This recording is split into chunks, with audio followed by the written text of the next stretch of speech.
on this patient, we have done a lot of crowns. This is an incredible smile transformation.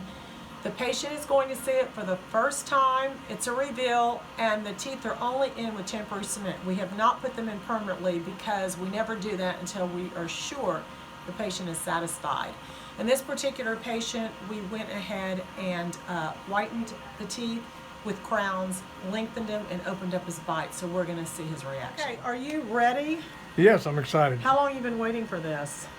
I'm 69 years old. So. You're just a spring chicken. Yeah. It has totally transformed you. I am very excited. Yeah. They feel wonderful. They're Okay. smooth and they're...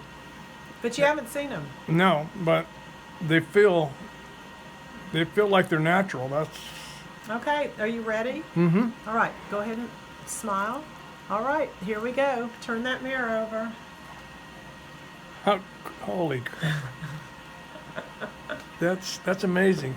I really believe that you're an artist. I think that this is really... They're gorgeous, huh? Yes, compared to that... They're beautiful. Uh-huh. The right color? Yes. They're actually... I don't know. I think this is the perfect whiteness. Yeah, they're perfect. The color, And everything. You know. What you're going to want to do is you're going to want to get these probably done because we didn't go far enough. We didn't go back that far because we discussed it. But we did your whole lower and then just the upper front teeth. Yeah. But they're gorgeous. So we can go ahead and place them in permanently. Yeah. Okay, let's do it. 20 crowns. We are getting ready to place 20 crowns and do an amazing smile maker on a patient.